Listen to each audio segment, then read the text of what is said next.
Hello, everybody. Welcome back to the show, Science Dispatch Podcast. My name is Cameron English, your host as always. Joined again by Dr. Chuck Dinnerstein, Director of Medicine at ACSH, world traveler, all over Europe, Yes. just exploring, taking a year off college to go see the world. How was it?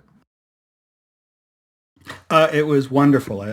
We had a great time. I would like to report that while we were in Copenhagen, we went to the Tivoli Gardens. And the story goes that Walt Disney had traveled to the Tivoli Gardens once as a child. And as walking around the gardens, I was reminded of one of my favorite lines from Picasso, which was "steal like an artist." And that is exactly what Walt did. At Tivoli Gardens, there is a roller coaster ride that goes through a mountain.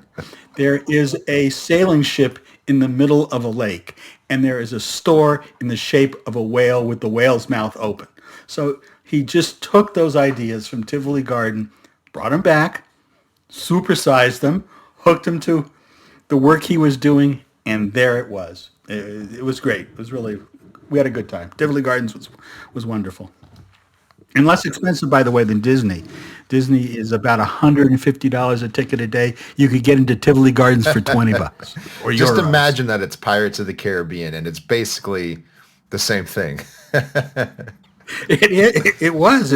Pirates of Oslo, Pirates of Copenhagen, the Vikings. It's a tiny universe after all. Okay.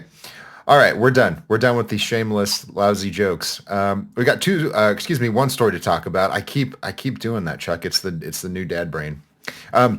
Story we're talking about today by our colleague Dr. Josh Bloom, who's director of pharmaceutical and chemical sciences at ACSH. This article is called "You Think Trank is Bad? Meet Medetomidine," which is just a fancy, sexy word. I have no idea what it is. Hopefully, Dr. Dinnerstein can explain it to us. Here's Josh's summary of the story. So he writes, "The iron law of prohibition is alive and well. An animal anesthetic related to, but worse than, trank is called medetomidine. It's starting to be detected in samples of illicit fentanyl, just what we don't need. Another adulterant in an already deadly street drug, and it's all predictable." Okay, so Josh is setting us up here. He's not shy about his opinion. Take away, Dr. Dinnerstein. Not at all. Well, I'm not going to even try to pronounce the name of the drug anymore. We're going to call it Magic M for the sake of this conversation. Yeah. For the sake of both of our tongues. And I think that Josh is getting at a very important point. The drug itself is like another veterinary anesthetic, xylazine, except that it is more potent, being that it is more stronger and more long-lasting. It is an agent used in doing veterinary anesthesia because it provides sedation, muscle relaxation, and some analgesia. And the advantage to the illicit market is that it is very potent, therefore you didn't need a lot of it, and its initial effects in terms of sedation and analgesia go along with other drugs that they're peddling. So that's the attraction to them. And then what Josh winds up talking about, once again, is his iron rule of prohibition, that the stricter enforcement of drugs of abuse is all but guaranteed to result in more potent and dangerous drugs. And he is again documenting how that process continues to work out. Fentanyl, which is everywhere now and is being used to adulterate everything, is an ideal drug in terms of getting it across the border, because it's just not a very bulky drug. It's therefore easy to hide, and it can be distributed across a wide range of inert ingredients and still get an effect. Unfortunately, if you don't have a good scale and you're not paying attention to your work, you tend to kill the people that are buying the drug. So it very well may be that Magic M, see how I used it there, is an attempt to bring a little safety to the situation by using another drug that is can be easily compounded in that gives the same kind of an effect, but doesn't require as meticulous attention to the amounts that are being integrated into the product. So I think that that's the basic take home for me is that Josh is once again cataloging another of these drugs. He's probably given his track record 6 months in advance of the mainstream media reporting on this new illicit drug, and it continues to show that the illegal drug market is very crafty in terms of how they proceed in making their illicit products. That Breaking Bad was something more than simply a television show.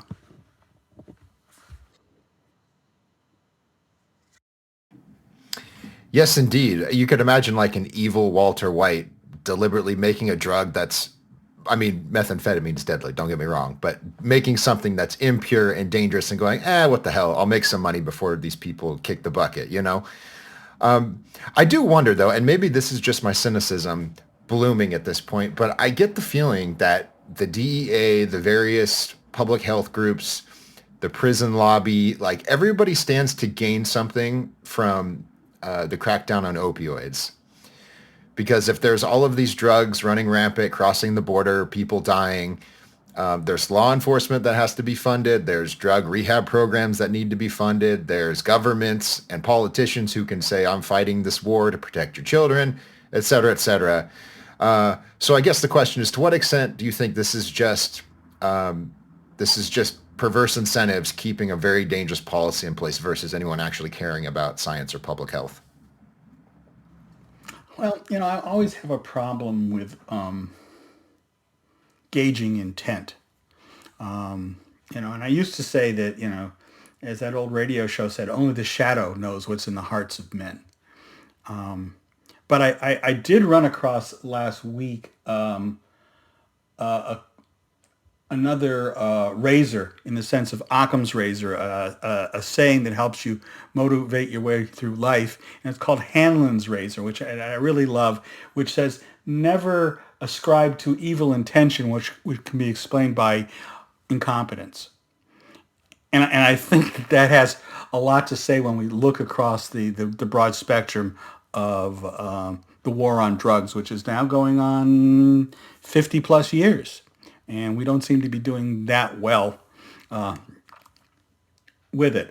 I think you are correct that there are vested interests in continuing to have seizures at the border and not do other things because that allows law enforcement to buy all sorts of nice little toys that they can play with and go out and do things. And the bottom line is that there is a real problem and that we've yet to find a way to address our part in the problem, which is the demand. If there was no demand, there would be no supply to be there. But there is a very large and growing demand in the U.S., and understanding what causes that demand is probably a harder problem to solve than attempts to interdict the supply. The other podcast that I do it with another physician who was an emergency department doctor for years and years. And one thing we've talked about is that I guess it's across society, but especially in the realm of health and self-care, whatever you want to call it, there's increasingly less emphasis on people taking care of themselves and being responsible for the decisions that they make, whether it's diet or exercise or even drug use in some cases, right? We're starting to take this perspective that if something happens to you, there's a big company or there's a big government or there's a big something that did it to you.